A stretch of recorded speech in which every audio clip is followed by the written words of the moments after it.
You're listening to Civic Media. You can tune into any of our live shows on any radio station across the state with the Civic Media app. Find us in your phone's app store and listen anytime, anywhere. This is your WLCX Daily News Roundup for the Eagle 1490 AM in La Crosse.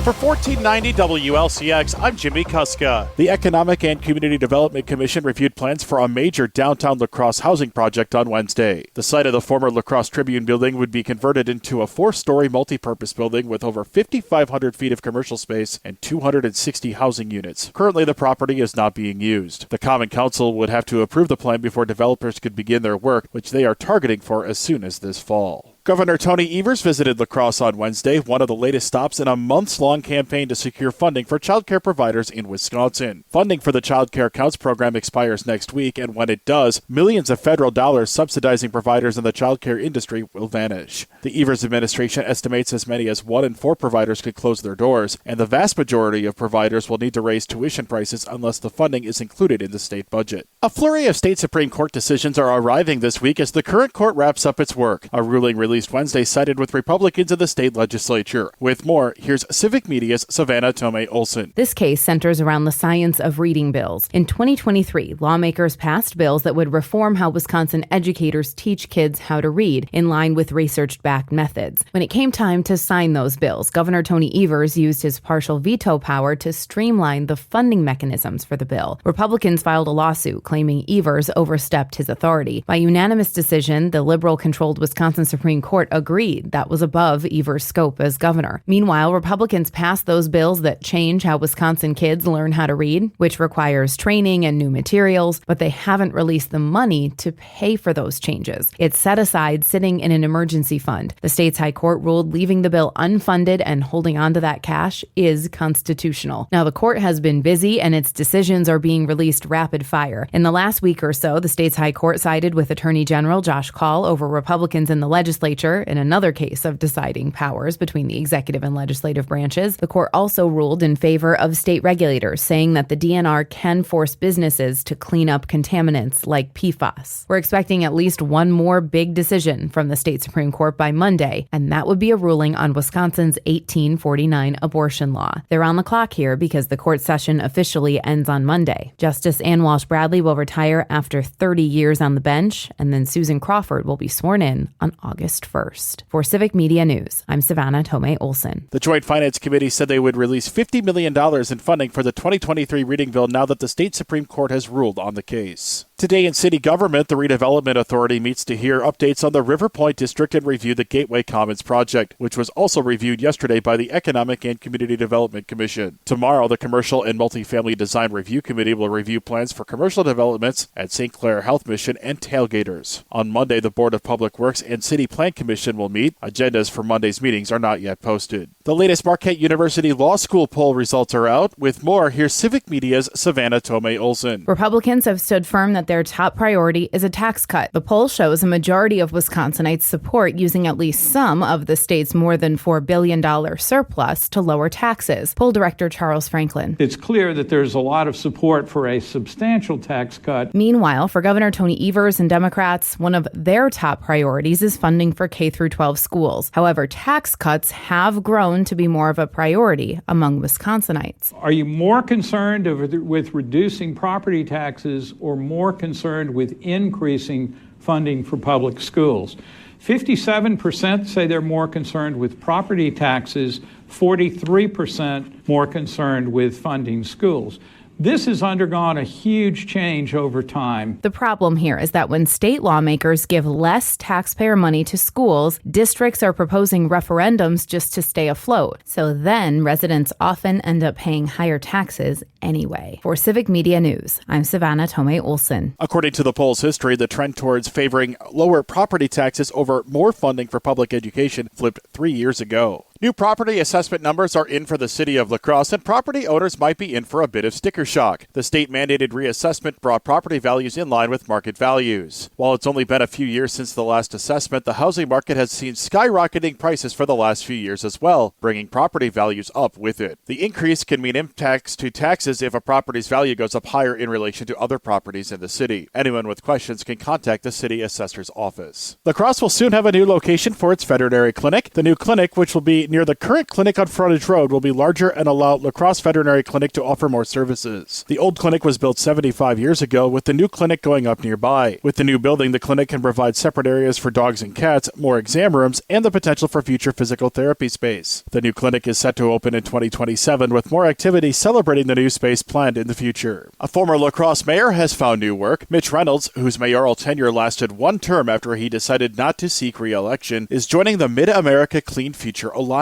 Reynolds will be a program specialist for the group, which works with communities near the Mississippi River. The group started last fall under the direction of Mississippi River Cities and Towns Initiative Director Jennifer Wendt. Reynolds was a member of the initiative while he served as mayor of La Crosse. Once again this summer, Gunderson is offering free meals for children. Amplify Health by Gunderson will serve the free meals at its cafeteria for anyone under 18 years old from 6:30 until 9:30 a.m. and from 10:30 a.m. to 2 p.m. Meals are available Monday through Friday except for federal holidays. Gunderson will serve the free meals through August 20th. Funding for the free meals comes from the USDA. A full list of summer meal programs for kids in Wisconsin can be found on the DPI website or by calling 211. With the state budget due on Monday, there doesn't appear to be any consensus that will see a completed budget by the deadline. With more, here's Civic Media's Savannah Tomei-Olson. Last week, talks broke down between Republicans in the Senate and Republicans in the Assembly, but the clock's ticking here. And now the governor says he will not sign a budget unless it includes money for child care counts. That was a pandemic-era subsidy that went to child care providers. It expires in this budget. Without it, up to a quarter of Wisconsin child care facilities could close. That's according to research commissioned by the state. Assembly Speaker Robin Vos says Republicans' plans do not include child care counts. We're already doing things on child care, so I feel like a lot of that isn't necessarily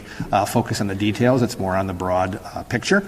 But look, I know we're going to make investments in trying to help make sure that parents have access to child care. But Vos says those investments would not include payments to child care providers. Our caucus has been pretty steadfast in saying we are not just going to write checks out to providers, just like you don't write a check out to the person who owns a grocery store to lower the food costs. Corinne Hendrickson, a family child care provider, was on Matt and Air on Air responding to that grocery store analogy. And I thought to myself, we're the farmers in this situation, in this scenario. We're not the grocery store owners. We don't sell the children. We are the farmers.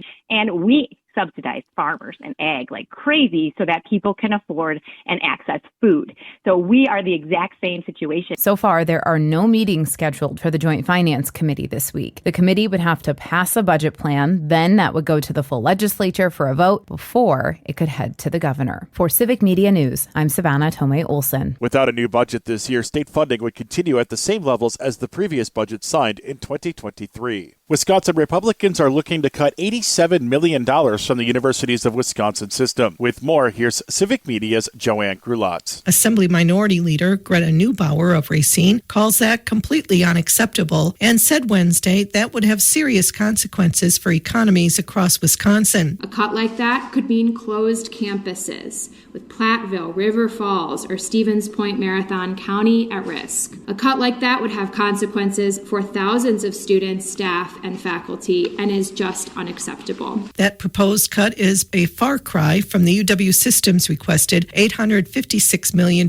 budget increase, but something Assembly Speaker Robin Vos says his Republican caucus supports. It's not about cutting money. What it is about getting some kind of reforms to the broken process that we currently have.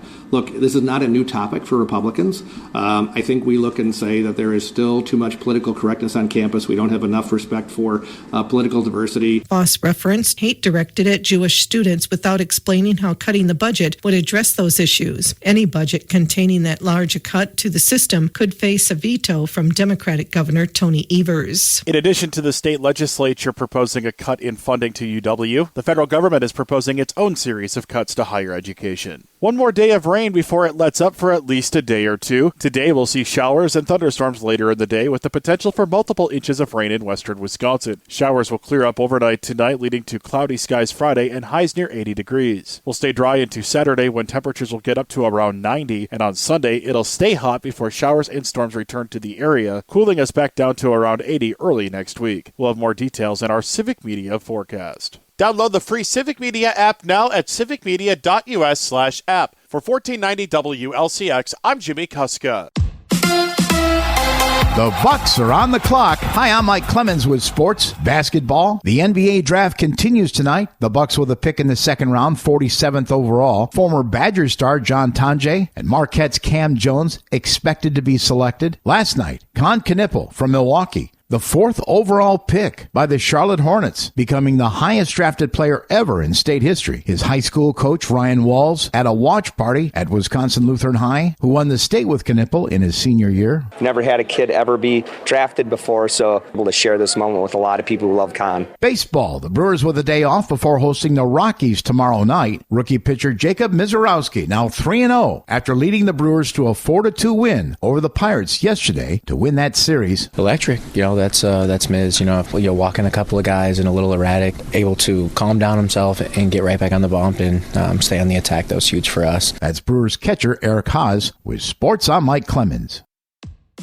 On your entertainment beat, I'm Pete Schwaba. Alana Thompson, a.k.a. Honey Boo Boo, is back in the public eye, or trying to be. Americans last remember her from 2012's Here Comes Honey Boo Boo. The show followed the hyper 6-year-old while she graced the airwaves of TLC and was a spin-off from an equally horrible show called Toddlers and Tiaras. Both shows were the brainchild of Mama June, Alana's mother. Now the poor kid is trying to reinvent herself and remain relevant as former reality stars so often do, and she's using a new biopic to do it. If you're interested and can't get enough southern drawl and manufactured charm, check out I Was Honey Boo Boo on Lifetime. Dreamy heartthrob Bobby Sherman has passed away. Sherman was a teen idol in the 1960s. Sherman sang hits like Little Women, Hey Mr. Sun, and Easy Come, Easy Go. Bobby Sherman was 81 years old and 5 feet 9 inches tall. Is it just me, or does it seem like people should know the height of celebrities who pass away? Let's start something new here. Jane Austen's Sense and Sensibility is getting a makeover. Daisy Edgar Jones has just signed on to be the film's lead, Eleanor Dashwood. The role of Sister Marion Dashwood has not been announced yet.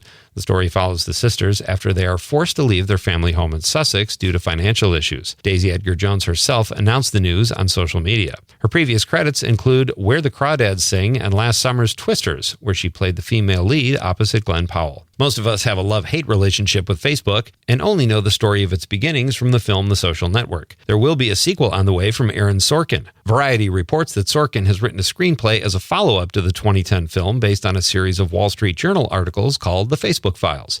No casting has taken place yet, but Sorkin is an Oscar-winning writer, so buckle up, folks. It's always fun to watch the box office prognosticators estimate what film will earn how much in theaters. The new Brad Pitt film, F1 the Movie, a film set in the world of Formula One, is being called Top Gun on Wheels by people such as me, Pete Schwaba. It opens this weekend, and box office so-called experts are estimating the film will bring in $40 to $50 million. F1 the Movie is Apple Original Films' 6th theatrical wide release. Speaking of Pitt, the actor recently told a story about how he was almost fired when he was an extra. Pitt appeared on Dax Shepard's Armchair Expert podcast and talked about his life as an extra after moving to Hollywood. Pitt told Shepard while working on the Charlie Sheen movie at No Man's Land, he ad-libbed a line while playing a waiter. The assistant director told him, if you do that again, you're fired. Can you imagine? His mutual man crush with George Clooney was almost unrequited. For more showbiz fun, tune into Nightlight with me, Pete Schwaba, weeknights from 6 to 8 p.m. on the Civic Media Radio Network. More rain and scattered thunderstorms today. We could get another half inch or more of rain by the time everything winds down. Our high today near 70. Tonight down to 60. Tomorrow clouds in the morning, some sunshine by later afternoon with a high of 75. We're back into the mid-80s on Saturday. I'm meteorologist Sean Cable. Currently it's 71. That's your WLCX Daily News Roundup from Civic Media. Subscribe to this podcast on Spotify, Apple, or wherever you find your podcasts. Find more news at lacrosseeagle.com. The national news cycle never stops, but it can be hard to find news about your local community. Civic Media is dedicated to providing quality local and state news coverage across Wisconsin. With the Civic Media app, you can get notifications about local stories that matter to you and your community. Find the free Civic Media app in your phone's app store and choose notifications from the menu to tell us what kind of news you want to hear about.